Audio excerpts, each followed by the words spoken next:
Hello, and welcome to this taste challenge. I wasn't busy and I figured I would do it. We have two Irish whiskey, blended Irish. I'm looking outside to see if it will actually rain. I could count the days of rain on these hands for since May 15th, probably this hand. Terrible situation. Here is but this is not, this is Bushmills Black Bush. This is one of their famous blended whiskeys. It is made in Northern Ireland, the British controlled area of Northern Ireland, and it is not since 1608. That's when somebody in that county got a license to distill liquor, okay? Bushmills didn't start until 1786, I think it was. And this particular Bushmills is from 1980. The original Bushmills is from 1888. So really, they try to make it seem older than it is. But 1980, they came out with this. And this is an interesting product because it's a 20-80 blend ratio. Now, most of your blended whiskeys will be 80-20, 80% grain neutral spirits, or in this case, grain whiskey, because it's aged 3 years. In the United States, it'd just be grain spirits usually. 20%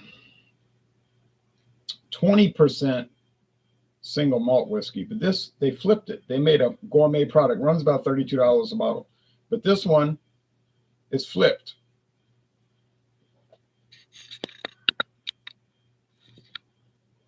It's 20% grain neutral spirits and 80% single malt whiskey. So it's 80% single malt with 20% grain spirit, 3-year age grain spirits blended in. And it's grain whiskey. Of course, after aging, it'd be grain whiskey. Still 80 proof, age 8 years. 8 years in ex-oloroso sherry barrels and also ex-bourbon barrels. I don't know what part is. I don't know if all of it goes into the ex-sherry barrels, then they transfer it to bourbon, or if it's part of it in ex-sherry, oloroso sherry, and ex-bourbon. They don't specify that, okay? But everything I'm telling you is what I read on the website. 8-year age. Okay, now here's the competitor. Jameson Caskmates Stout Edition, aged in ex-stout beer barrels, cask barrels. Edition, aged in ex-stout beer barrels, cask barrels.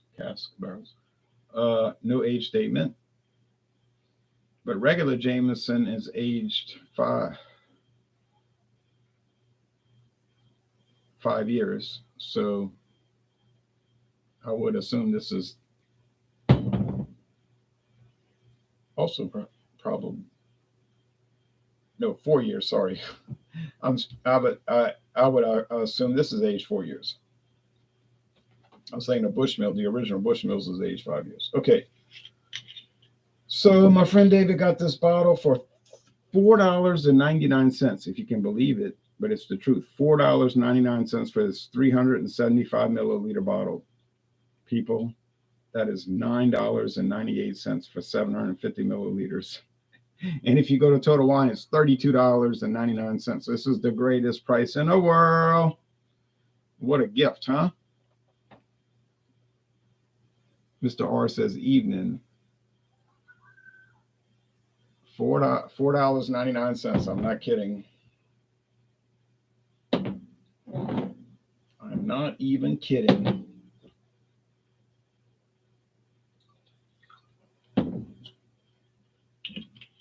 Green glass.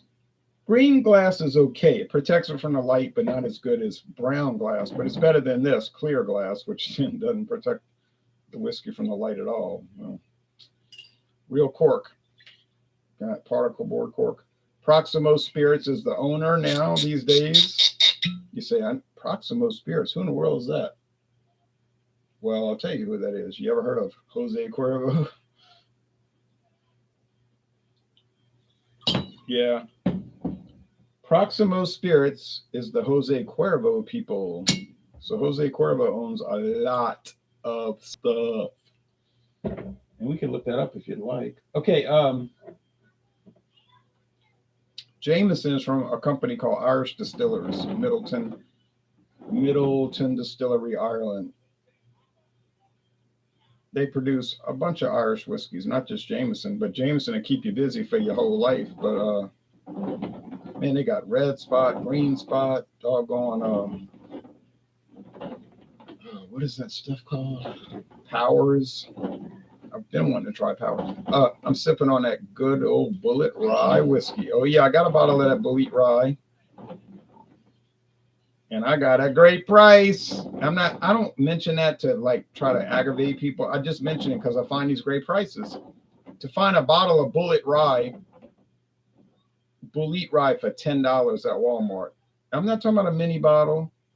I'm talking about a regular size bottle. Now that is incredible.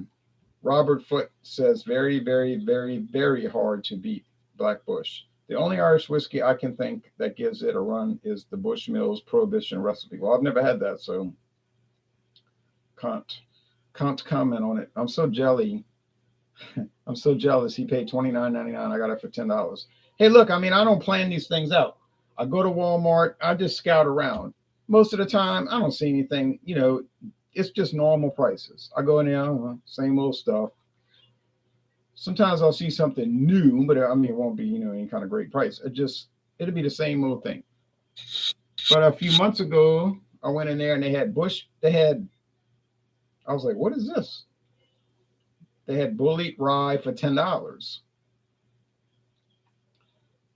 I said, $10?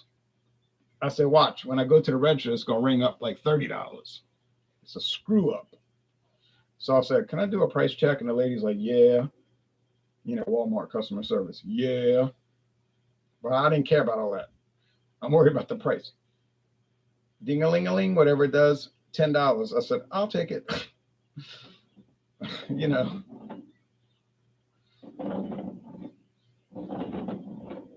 Craziness, but truthfulness. Now, that's close enough. One is a little darker. I think that must be the Jameson, but I got them mixed up now. I'm not going to look. Now the Jameson Black Bush, no, I did not get it for no $10. I got it for like $30. Oh, it was like $30.99, I guess. Yeah, $30.99. Which is the normal price.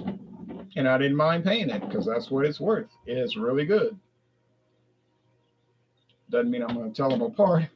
I got a bad record here. I got 6 wins, but I got 4 losses. And to me, that is not a winning. I mean, it's winning. I got more wins than losses, but it's pitiful. You think, oh man, Jameson Stout Edition, that thing's going to shine. No way I'm going to mix that up. But then, of course, I did mix it up 4 times, and I was so disgusted. Couldn't tell it apart from other products. But I'm going to give it my best. Right now, my best just might not be good enough. But I hope it will be. Okay.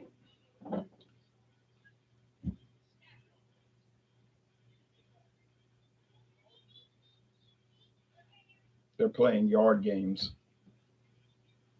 I'm playing a house game. All right.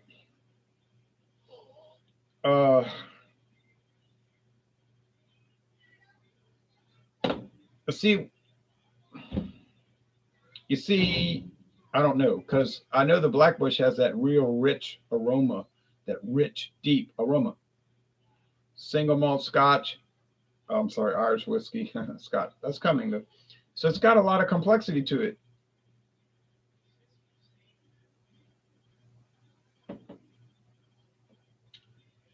Let's go over here.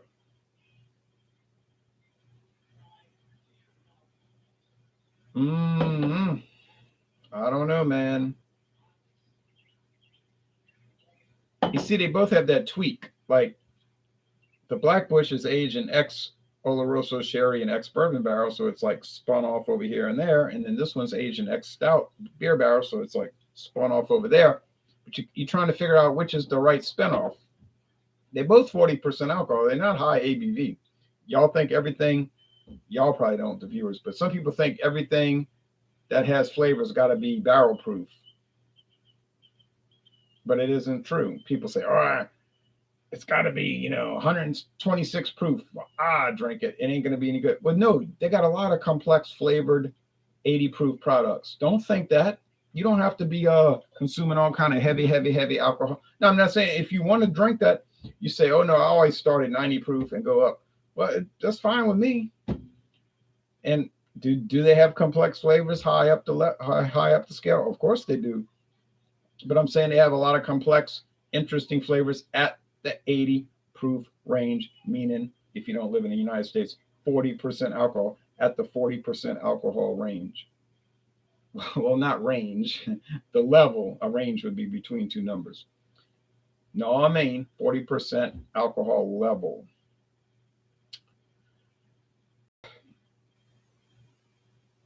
You say, well, you've had a long day, you're tired. No, I'm not tired, and I did not really have a long day. It was the same amount of time as all the other days. They're always the same, 24 hours. But some seem longer than others. But no, today was so quiet, I can't blame anything. Can't blame it on anything. Nothing. Well, maybe that Mike's Harder lemonade pint can, but no, that's 8%. I'm so seasoned in these tastings, that wouldn't bother me. And if it did, don't ever try to judge. All right, anyway, here we go. And away we go.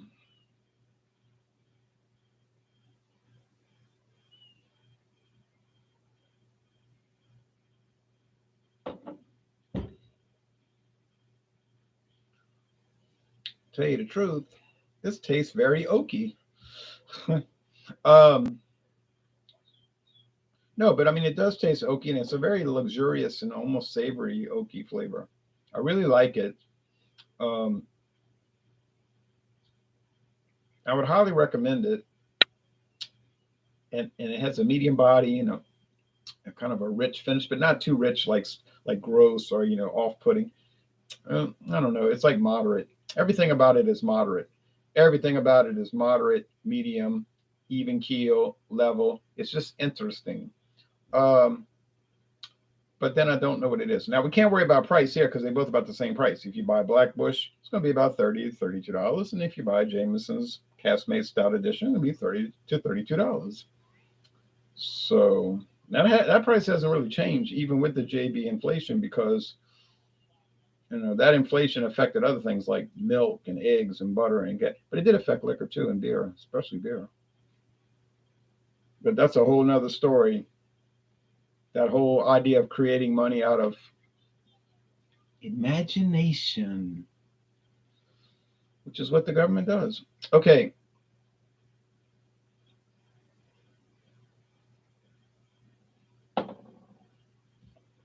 That ought to be their slogan. Creating money out of imagination since 1933. Really nice product. Really nice product. Certainly an A. Can't argue with that. I don't think you can really argue with that. That's a solid A. Delicious. Most excellent. But I'm not sure what it is. That's the scary part. Now, what's the grain bill on the doggone Jameson's Caskmates? Is it a 20-80? Is it 20% grain whiskey and 80% single malt? I doubt it. It's probably 80-20. It's probably 80% grain whiskey and only 20% single malt. But this I do not know because they don't tell us. So I'm not gonna be obsessed about that. I'm gonna worry about but I am gonna be obsessed about the flavor.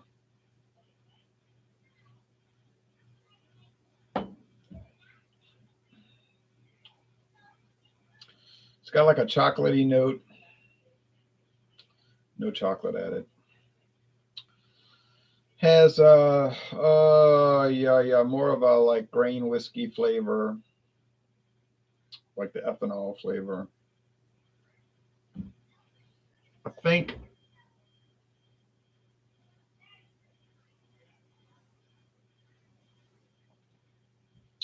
I think it must be the Caskmates. Do I like the Caskmates? Oh, yes, I like it, but I don't adore it, but I like it. It's probably the same, like 94. Very nice product.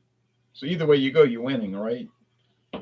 Get a great product there, and you get a great product there. You pay $32.99 there, and you pay $32.99 there. You can kind of, it's even Steven.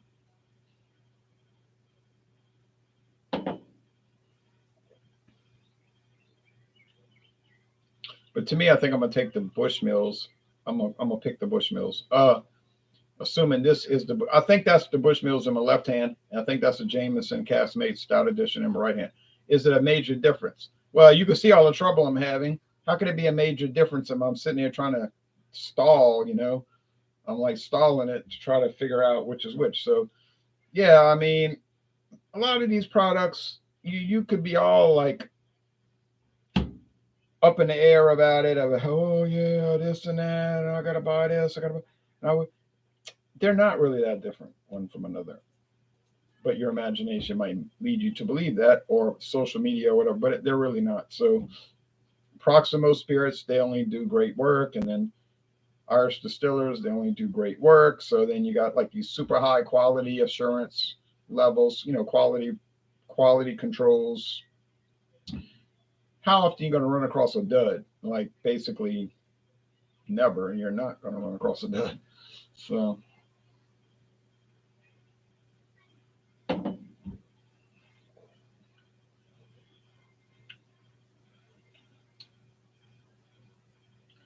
oh yeah, they're primo, man. These are delicious. But I'm gonna say that's the Jameson just because of that kind of different type of tweak. Man, if I get this wrong, that's 6 and 5, and that is a tragedy. That is a tragic kingdom. And even Gwen Stefani wouldn't. Oh, but I got it this time. I got it. So forget all that. 7 and 4. Well, I mean, 7 and 4 is okay. I wouldn't be bragging about it. I'm not bragging about it. But I'd rather have 7 wins and 4 losses than have 4 wins and 7 losses, obviously. So yeah, it's cool. They're nice. I could tell them apart. And it was a challenge. That's why it's called Taste Challenge. And I'm very happy with it. Craft Beer Tastic says, I was thinking, do you think some of these obscure bottom shelf offerings from the big distillers are just a way for them to offload bad batches of their premium brands? Well, that's what we've been talking about for years. Dump whiskeys or dump brandies, dump gin, whatever, type. Yeah, we were saying if it's like Jim Beam or Jack Daniels or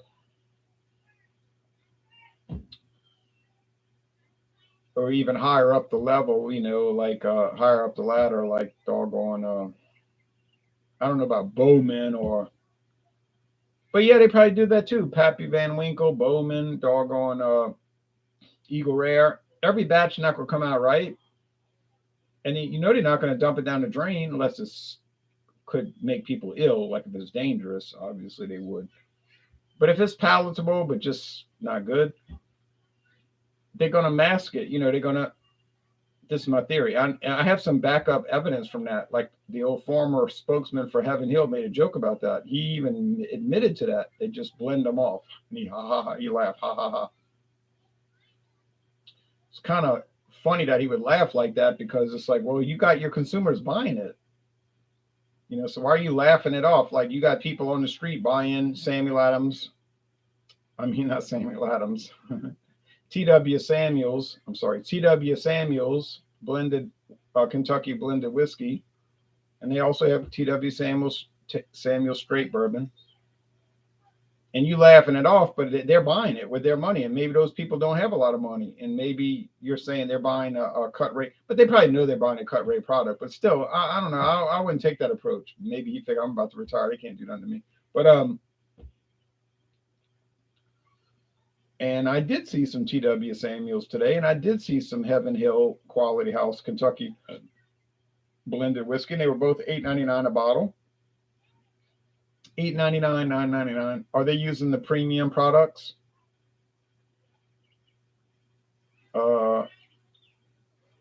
Why would you think they're using the premium products and it's $8.99? So yeah, they're probably dumping it in those blends. And Jack Daniels, they're doing the same thing. Jim Beam, they're doing the same thing. And it's no big deal, no big deal, because you're not paying a lot. So, okay, but, I got Kessler. It's 2-year age. Yeah, because after 2 years, they probably tasted some of these barrels at Jim Beam and were like, oh man, no way. You are now Kessler. You are now Kessler, and then it becomes Kessler. So nobody cares. I mean, you buy a whole handle for $17.99, a handle, this big, huge, or $18.99, on even $19.99 is a ridiculously low for this huge thing. So yeah, no big deal. Now, for some of the keystone brands, main brands like Seagram 7. Well, probably that's not the case. With Seagram 7 Crown, they're probably using a really choice in a mass production sense, bourbon whiskey. I'm sure they're not dumping stuff because that's their flagship. So common sense, you're not going to dump low life reject whiskey in your flagship. Okay, so that's different. I get that. That's different. But all these other ones, like McCormick and Fleischmann's and the Classic Club, well, I guess anything goes then. All right, let's look at the last comments, and then I'm out of here. I was listening to one of your history lectures earlier, says Mr. R, European Nationalist Chain Reactions. Yeah, that was a series. Yeah. I enjoy them very much because it makes clearer to me on how the modern world came to be. Yeah, that's why I made the videos, because I wanted to show people it. Because like if you're watching and you don't know the history, you're thinking, well, all this stuff just happened. It's crazy. I hear people saying that. It's crazy. It's crazy. And I tell them it's not crazy. There's actual reason for it. But if you don't know the reasons, then you don't know, you're going to think it's crazy, you see. So yeah, that's why I made that. I think it was a 4-part series, about 4 hours long, 4-hour-long videos. Nationalistic Chain Reactions. What was it? 1789 to 1914, I believe it was. Or was it 1769? Well, I can't remember, but that would have, either one would have worked, but 1689 might have been better. But anyway, yeah, so that shows that World War I, World War II, the current Cold War with Russia, it didn't just pop up out of like the vapors. It came about for a reason. All right, y'all take care. So the winner is, well, it's a tie. I could tell them apart, but there is no winner. So if you like Jameson Black Bush, you winning. You are winning. What a great whiskey. If you like, I'm sorry, Bushmills Black Bush. I think I said James. Bushmills Black Bush, you are winning, winning, winning. What a beautiful product. And if you like Jameson Stout Edition from the Caskmates series, another winner. So either way it goes, you are going to win. All right, let's see. Have a blessed night. And then Butch Willie says hello. Hello and goodbye. I'm out of here. Y'all take care now. And you can, well, of course, you can watch the replay.